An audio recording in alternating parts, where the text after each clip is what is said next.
Hi, guys. This time on Chats, we speak with the senior disciple of Grandmaster Dino Salvatera of the Hung Sing Kwoon in San Francisco, California. Having traveled to the birthplace of his martial heritage to garner more insight into the style of Hung Sing Choy Fat, he joins his predecessors in sharing their martial heritage to the world. Please welcome Sifu Frank McCarthy. How are you doing today, sir? Thank you. Great introduction. Thank you. Great. I have to thank you very much for being here with me today, sir. It is an absolute pleasure. Without further ado, let's go ahead straight into the interview, okay? First question. How do you get started in the martial arts, Sifu Frank? Well, my father and my older brother were deep into karate. And so I grew up watching them. And, my older brother, he was a big Bruce Lee fan. He was my original inspiration on learning nunchucks. And my father, he went into a lot of tournaments and he fought a lot. I remember a lot of times he would get disqualified because at that time in the 70s, they were breaking noses and my father was breaking noses in tournaments. So the other thing about the martial arts with that is that one of my favorite memories was he would be home and set cinder blocks. He would set them on fire and break them with his bare hands. That always impressed me about what he did and made me interested in the martial arts. But I was a kid who grew up on the streets of San Francisco in a rough neighborhood. And for me at that time, fighting was a priority as a kid. You had to know how to protect yourself. You were always getting into something. Somebody wanted to fight you for some reason. So I wanted to learn something to give myself an advantage in case I do get into a fight. I had started getting into fights when I was in elementary school. And it started way back then. And so also my older brother was the leader of a, let's say, street club. And he was a well-known figure in our neighborhood. So being his little brother, I was also a target. So if his enemies at that time wanted to get at him, they'd get to me if they saw me out on the streets. So I needed to know how to fight. And going to martial arts is what led me to the martial path. I didn't find anything as a kid. I'm sorry, let me get that right. As a kid, I learned judo and boxing. It was at a boys' club, our local boys' club. And that's where I started out. And then life took over for a little while. And right after I got out of junior high school, we removed to San Francisco into a new neighborhood that I'd never been in. So as I was walking through the neighborhood, I saw in someone's garage, they were practicing martial arts. And me loving martial arts, I stopped and I looked and I was watching what they were doing. And I eventually crossed the street and I sat down on the sidewalk. And I'm looking at them do what they were doing. And then my Sifu, Grandmaster Dino Salvatera, he came out to me and he asked me, was I interested in martial arts? And I'm like, yeah, I love martial arts. And I asked him what he was doing. And he had told me it was Hung Sing Kwoon. I had never heard of it before. But the one thing I liked, one thing that I liked was that they were sparring. And I needed that. I needed the sparring. So he asked me, do you want to come in and check out the school? Once I walked through that door, I was hooked.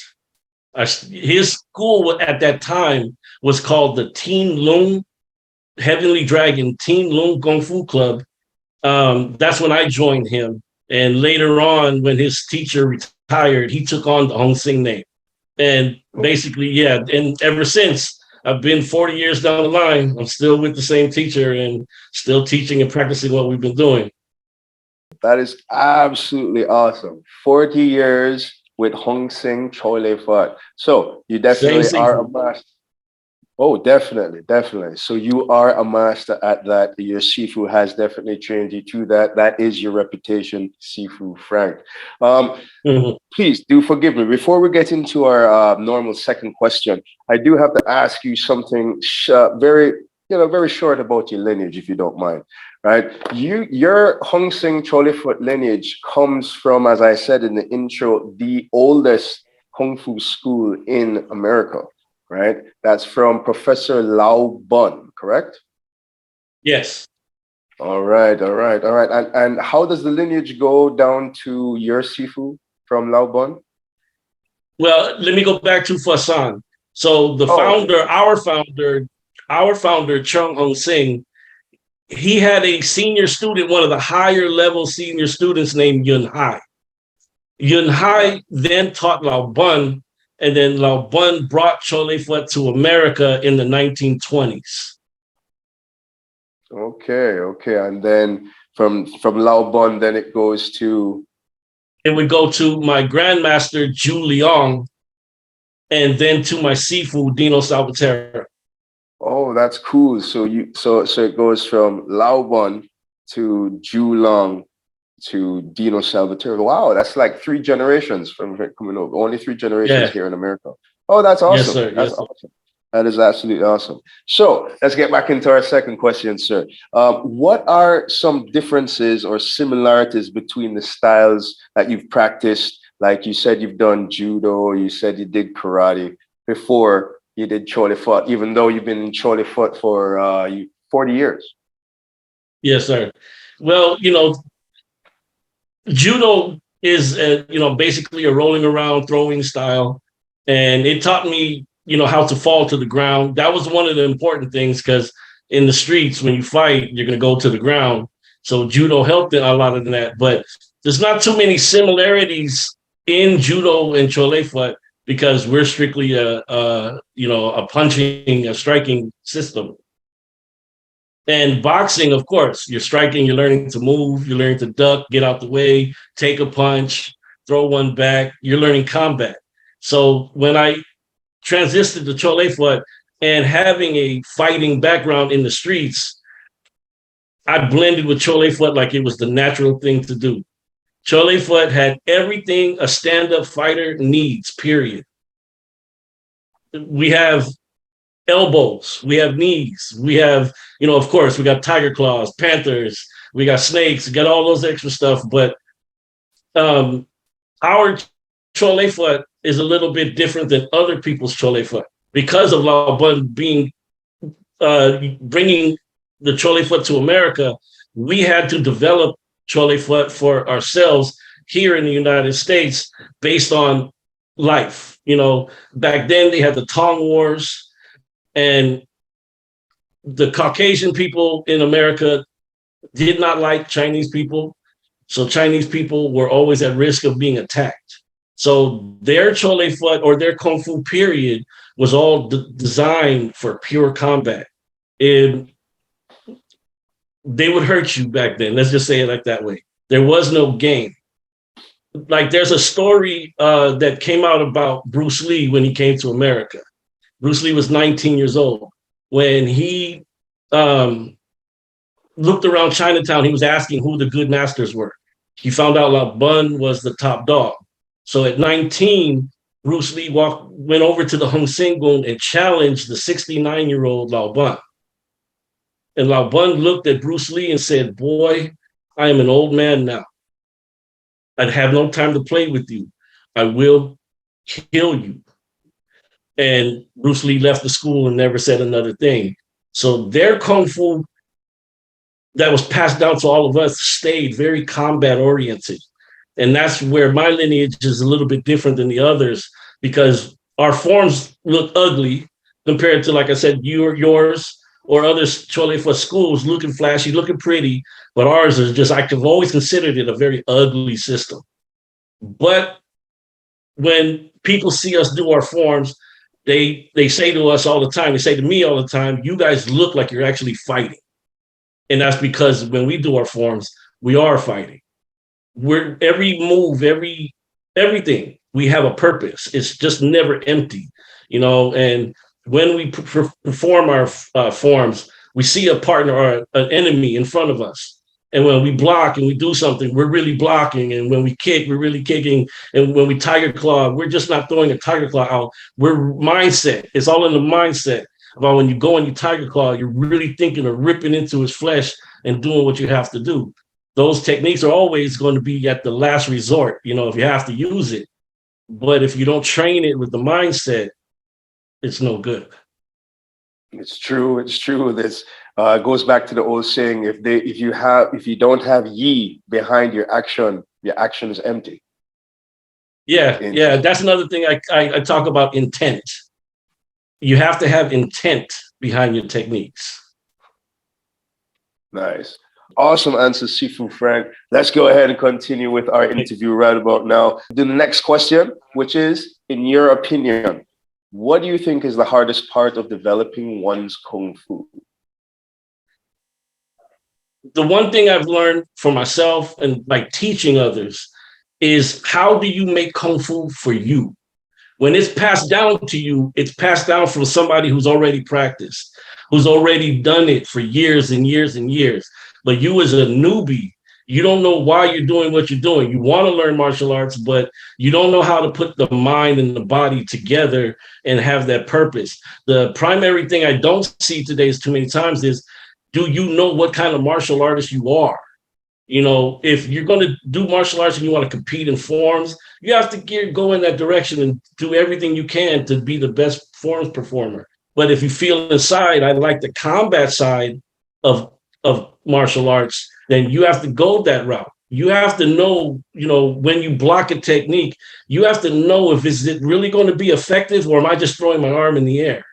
And that's why in my videos in my channel, you see us do a lot of pad work. Because when I first started, I used to be the one to throw punches in the air all the time. But the first time I ever hit pads, it was embarrassing to me, because it was like I threw everything I had, but then when it hit the pad, it went dink. And I'm like, oh my God, it sounded so weak. So from that point on, it was nothing but pad work. And that's where I tried to gear our Kung Fu for, because Kung Fu has gotten a bad name. Since the UFC, a lot of people badmouth Kung Fu. They call us dancers. They say we wear pretty pajamas. That's not true. We may wear nice outfits and we may look pretty in forms or competition or a demonstration. But I think along the way, people lost their combat roots. And when they started badmouthing Kung Fu, I couldn't do it. I couldn't go that way anymore. I needed to make sure that if I'm handing down my martial arts, my students need to know how to handle themselves. I have a philosophy that I pass down to them. How do I put it? Strive for peace, but train for war. It's very important. Some of my students are religious. I can tell them, you can carry the Bible all around everywhere you want to go. You want to be a Bible preaching, that's fine. But if somebody's going to attack you, you have to handle yourself. You got to be able to protect yourself or your family. And that's where I believe that my Choy Foot lineage differs from other Choy Foot lineage, because we've always been primarily combat. All right. And onward to the next question, Sifu Frank. If you could teach the new generation of martial artists only one thing, whether it be a technique or it could be a philosophy, what would it be? Kung Fu is something that when you lose, let's say we all come to a place in our life where everything falls down. Nothing is happening right. Your friends leave you, your girlfriend leaves you, your parents don't like you, nobody likes you. The one thing in this world you have left is your Kung Fu. If you go and practice your Kung Fu while you had a bad day, at the end of your training session, it's going to be a little bit easier. If you put in a good training session, nice and hard, sweating, punching hard, kicking hard, by the end of that session, you're going to feel like, okay, life isn't so bad. So that, with knowing and owning your Kung Fu, like I said earlier, that most people don't understand the concept of owning your Kung Fu, how you would do something, not how he or she would do it. How would you do it? How is it going to matter for you? We're all different when it comes to body shapes. Some tall, some stocky, some short, some skinny. But Kung Fu doesn't work the same for every one of those persons. So you have to know how to make Kung Fu work for you as an individual. That's one thing that Lao Bun did. At Lao Bun's level, where he was teaching his original students from the 20s to the 40s and 50s, he looked at everybody, and based on who they were, their character, their mannerisms, all of that, he would teach them very specific things. You know, like he wouldn't teach a big guy like me double daggers because the double daggers are so small. He'd give me the Kwando, you know, and so owning your kung fu, knowing how it works for you as an individual, is to me one of the most important things in your path, in understanding who you are as a martial artist. There's one more thing I want to add to it. Your mind. Everything your mind does, the body will follow. So a lot of people practice with just the physical aspect of training. But if you could sit at home in your car, in bed, close your eyes, and you visualize yourself doing your forms, going through drills, or practicing your kung fu in your mind, whether it's combat. I'll say this one story. I was in high school. I wasn't a good high school student. I ran with the bad boys. I'd sit in the back of my class and I would close my eyes and I would envision exactly what I'm about to show you. I'd shut my eyes and I'd block a punch, but not physically, block a punch. But I'm seeing the punch come at my face. So I would block the punch. I got so deep into it that I literally saw a punch come at my face and I jumped up out of the chair and in the air, I blocked the punch because I thought it was really real. And so when you have that mind-body connection, your kung fu will become one. If you don't have that mind-body connection, it's only half. It's only half there. You know, so when you don't have to always physically train. You mentally train. If you don't have the time to physically train, you can mentally train. And it's equally beneficial. And this goes back to your mental kung fu that you had written about, right? Because I remember this going back years ago. I think the first thing I ever read from you about your and seen on your I think it was a Facebook profile. You had said something about you had a bad injury when you were younger, right, which prevented you from physically training your chole fat for some time. And it was only through mental kung fu that you actually got through the type of injury. So I'm just wondering if this is kind of the same thing that you're speaking of. It's the same thing. And if I can touch on that, I actually, where I'm living now is literally a couple of blocks of where I fell. When I was 19 years old, I fell 50 feet. I did something stupid with a friend and I ended up falling 50 feet and I broke my back in 3 places. They told me I'd never walk again, ever. And at 19, I was all about Kung Fu. So that devastated my world. And I laid in the hospital every night crying, how could this happen? And then I thought, you know what? Sifu taught me mental Kung Fu. And if mental Kung Fu can increase my martial art skills, maybe I can apply that into making my legs come back. So what I would do was lay in bed and I'd visualize my legs doing what I wanted them to do. You know, if I wanted it to bend, like if it's straight and you want to pull it up in bed, I visualized it. But what I did, I would also try to do the same thing physically. Even though I couldn't do it, I would try. But I visualized it over and over and over. And then within 2 months, I was supposed to stay in the hospital 6 months just to recover. That's how bad it was. I broke 3 parts of my back. And within 2 months, I started moving my legs. It literally worked. Another example of that, if you ever watch Kill Bill, the blonde girl is in the back of a truck and she's paralyzed and she's trying to wheel her toes to move until they moved. That's exactly what I did. I would lay in bed and I would tell my legs what I wanted it to do. And eventually it did. And that's one aspect of mental Kung Fu. Mental Kung Fu goes into deeper levels. But on the basic general levels, that's exactly what mental Kung Fu is about. The mind-body connection. That's awesome. Yes. And even when that mind-body connection is lost, it can be found again. Exactly. Another example is, like I said, if you practice blocking a punch, like a jab comes at you and you just push it to the side.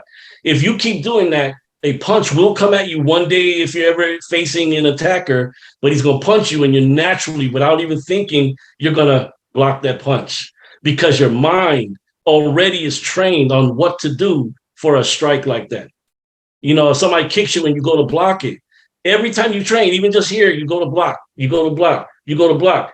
You do it enough times with the intent in your mind, you're going to block something, a punch, a hand, anything that comes at you. You're naturally going to do it without thinking. And that's the importance of mental kung fu. Right. That's awesome. That's awesome. Thank you very much for humoring my off the beaten path questions there, Sifu No, man, Frank. no problem. Let's go ahead and take it back into the last question, though. How can you be contacted? You can contact me at Hung Sing Kwoon, HungSingKwoon on Facebook. You'll see in parentheses Combat Kung Fu. You know that's me. If they ever want to email me, they can email me at sifufrank@gmail.com. All right. All right. So information for Sifu Frank will be in the description down below. Also in the description below will be a link for FeiYue shoes. If you need FeiYue shoes, go ahead and click the link down below. Get the best prices, get the best deals, all at FeiYue shoes. Sifu Frank, I want to thank you very much for the time that you've taken to speak with me today, sir. It was an absolutely interesting and enjoyable conversation. Thank you, sir. Thank you. Thank you. I appreciate it. Thank you.